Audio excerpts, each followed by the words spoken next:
Cronenberg, and tonight we're going to be starting more serious classes in Kabbalah. And we're going to start, the next two classes are going to be two Sheilot the Arizal asked in the beginning of his master work, Etz Chaim, the Tree of Life. And these two questions, really,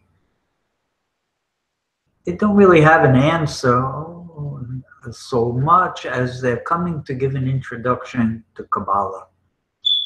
And so for that reason, they're both very important questions, and we're going to deal with them.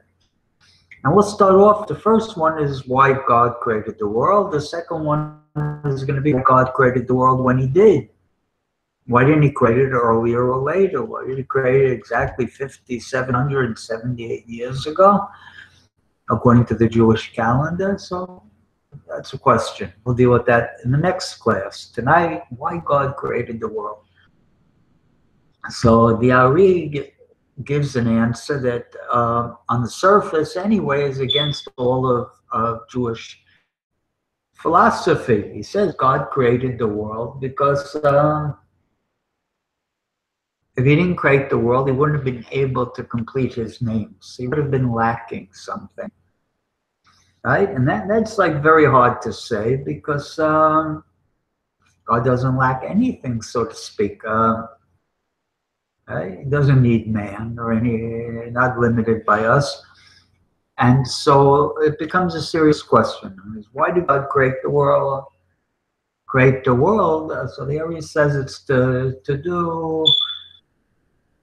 it's in order to complete his name. So, for example, if he didn't have the name Adonut, the master, he can't have that name unless he has people serving him. He couldn't be called master. He has other names, Havaya, which is in time, past, present, and future. So if he didn't have create a world that has a past, present, and future, he couldn't have completed the name. Similarly, adjectives of his, Rahum, Chanun, merciful, loving, personal din, gevura, strength, might. If he didn't have all these people down here to do good to them or bad to them, he wouldn't have these names to be called. So you see, there had to be some kind of creation in order for God to complete the names. So like we said, that's very difficult to say because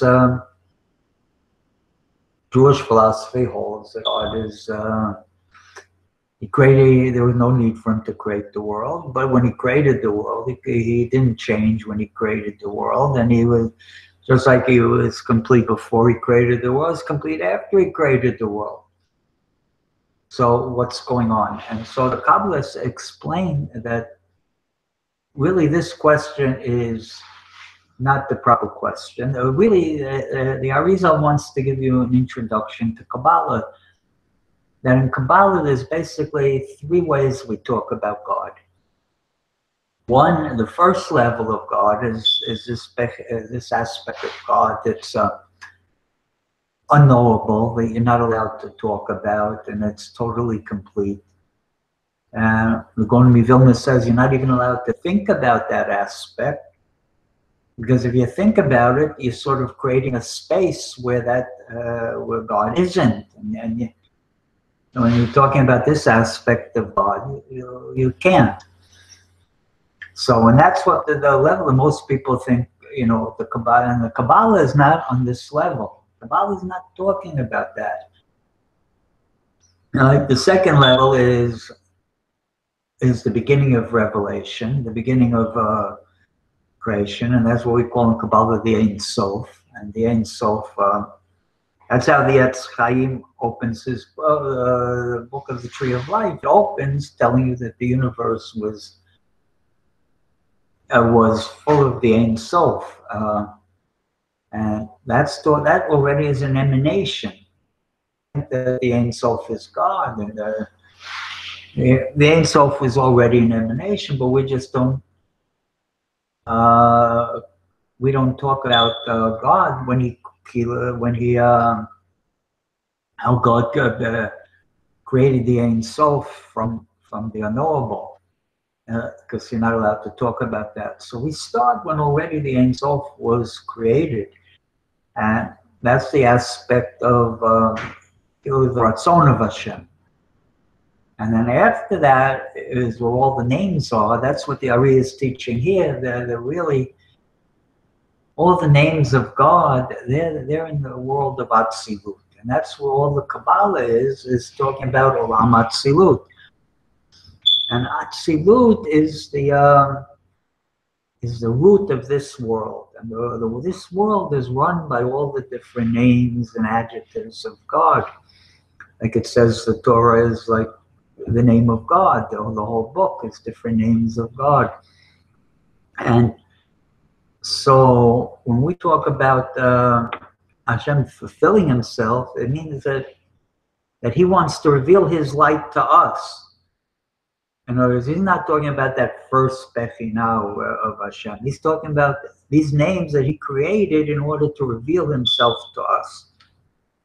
And how does he reveal himself to us? By our doing his will. When we do his will, then we bring down those names. When we fulfill mitzvot, or we pray, or all the different things we do in the service of God, we cause a revelation of his name into this world.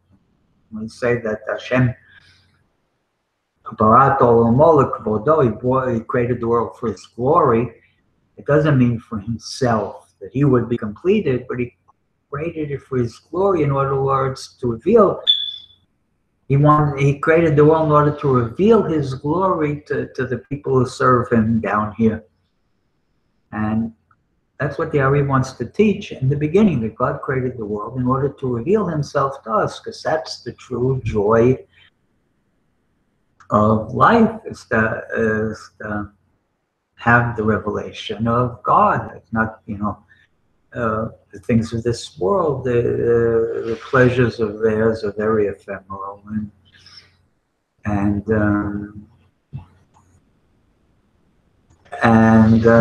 you can't always hold on to them, and you can't take them with you, and really and they're really not compared at all in any way to the glory of the revelation of God in this world, if you're able to achieve that.